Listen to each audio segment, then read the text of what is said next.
মধ্যপ্রাচ্য জুড়ে ফের বেজে ওঠা যুদ্ধের দামামা আবারও বিশ্বকে চরম অনিশ্চয়তার মুখে দাঁড় করিয়ে দিয়েছে। মার্কিন প্রেসিডেন্ট ডোনাল্ড ট্রাম্পের একটি ভিডিও বার্তা এবং ইরানের উপকূলবর্তী এলাকায় একের পর এক ভয়াবহ বিস্ফোরণ পরিস্থিতিকে করে তুলেছে চরম অগ্নিগর্ভ। ট্রাম্পের দাবি, মার্কিন সামরিক শক্তির কাছে ইরান এখন কার্যত কোণঠাসা। তারা যে কোনো মূল্যে একটি সমঝোতায় পৌঁছানোর জন্য ব্যাকুল হয়ে উঠেছে। ইরানের রাষ্ট্রীয় সংবাদ মাধ্যমগুলো জানাচ্ছে, দেশটির দক্ষিণাঞ্চলীয় উপকূল জুড়ে একাধিক কৌশলগত অবস্থানে মার্কিন বাহিনী ব্যাপক বিমান ও ক্ষেপণাস্ত্র হামলা চালিয়েছে।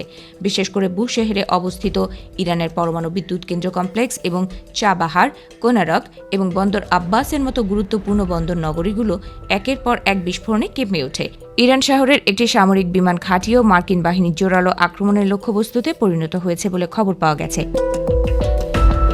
এই ভয়াবহ হামলার পরপরই মার্কিন প্রেসিডেন্ট ডোনাল্ড ট্রাম্প তার স্বভাবসুলভ আক্রমণাত্মক ভঙ্গিতে একটি ভিডিও এবং ছবি সামাজিক যোগাযোগ মাধ্যমে প্রকাশ করেছেন, যেখানে তিনি পরিষ্কার ভাষায় হুঁশিয়ারি দিয়ে বলেছেন, হরমুজ প্রণালীতে মার্কিন বা আন্তর্জাতিক জাহাজে ইরান যদি আঘাত করার দুঃসাহস দেখায়, তবে আমেরিকা তার চেয়ে অন্তত 20 গুণ বেশি শক্তিশালী জবাব দেবে। এয়ারফোর্স ওয়ানে বসে সাংবাদিকদের মুখোমুখি হয়ে ট্রাম্প দাবি করেন, কিছুক্ষণ আগেই ইরান একটি যুদ্ধবিরতি চুক্তির জন্য আমেরিকার কাছে কার্যত অনুনয় বিনয় করেছে। তবে ইরান এই চুক্তির মর্যাদা ধরে রাখতে পারবে কিনা তা নিয়ে গভীর সংশয় প্রকাশ করেছেন মার্কিন প্রেসিডেন্ট। তিনি ইরানের নেতৃত্বকে এক প্রকার উগ্র বলে আখ্যা দিয়ে বলেন, তারা আসলেই একটি চুক্তির যোগ্য কিনা তা নিয়ে আমেরিকার যথেষ্ট সন্দেহ রয়েছে। এখানেই থেমে থাকেননি মার্কিন প্রেসিডেন্ট, বরং ইরানের বেসামরিক অবকাঠামো যেমন বিদ্যুৎ কেন্দ্র বা সমুদ্রের পানি শোধনাগার প্ল্যান্টগুলোতে আঘাত হানার সরাসরি হুমকি দিয়েছেন তিনি। এমনকি ইরানের প্রধান তেল উৎপাদন কেন্দ্র খার্ক দ্বীপটি মার্কিন নিয়ন্ত্রণে নেওয়ার ইঙ্গিত দিয়ে ট্রাম্প বলেন, যা কিছু ঘটার তা খুব দ্রুত ঘটে যাবে এবং মার্কিন সামরিক বাহিনী এবার হয়তো পুরো কাজটাই একবারে শেষ করে ফেলবে। এদিকে আমেরিকার এই অতর্কিত এবং বিধ্বংসী হামলার জবাবে ইরানও হাত গুটিয়ে বসে থাকেনি। তারা মধ্যপ্রাচ্যে মার্কিন মিত্র হিসেবে পরিচিত বাহরাইন, কুয়েত এবং কাতারের ওপর পাল্টা ক্ষেপণাস্ত্র ও ড্রোন হামলা চালিয়েছে।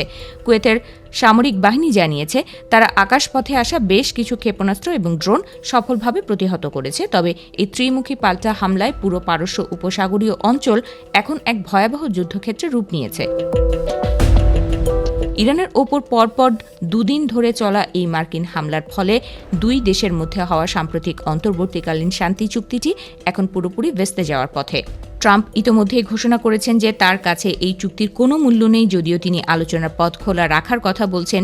এই চরম উত্তেজনার জেরে আন্তর্জাতিক বাজারে অপরিশোধিত তেলের দাম এক ধাক্কায় প্রায় 8% বেড়ে গেছে, যা বিশ্ব অর্থনীতিতে বড় ধরনের ধাক্কা দিতে পারে। আমেরিকার এই আগ্রাসনের জবাবে ইরানের শীর্ষ নেতৃত্ব এবং কূটনীতিকরা চরম ক্ষোভ ও প্রতিরোধ গড়ে তোলার বার্তা দিয়েছেন।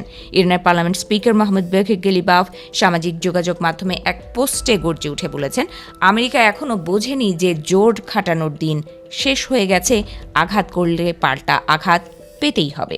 তিনি সাফ জানিয়ে দিয়েছেন, হরমুজ প্রণালী এখন থেকে সম্পূর্ণ ইরানের নিজস্ব নিয়ম ও ব্যবস্থাপনায় পরিচালিত হবে। ইরানের উপপররাষ্ট্রমন্ত্রী এবং অন্যান্য শীর্ষ কর্মকর্তারা ট্রাম্পের এই ঔদ্ধত্যকে তাদের নীতির চরম ব্যর্থতা হিসেবে দেখছেন এবং একে মার্কিন ভীরুতার বহিঃপ্রকাশ বলে মন্তব্য করেছেন।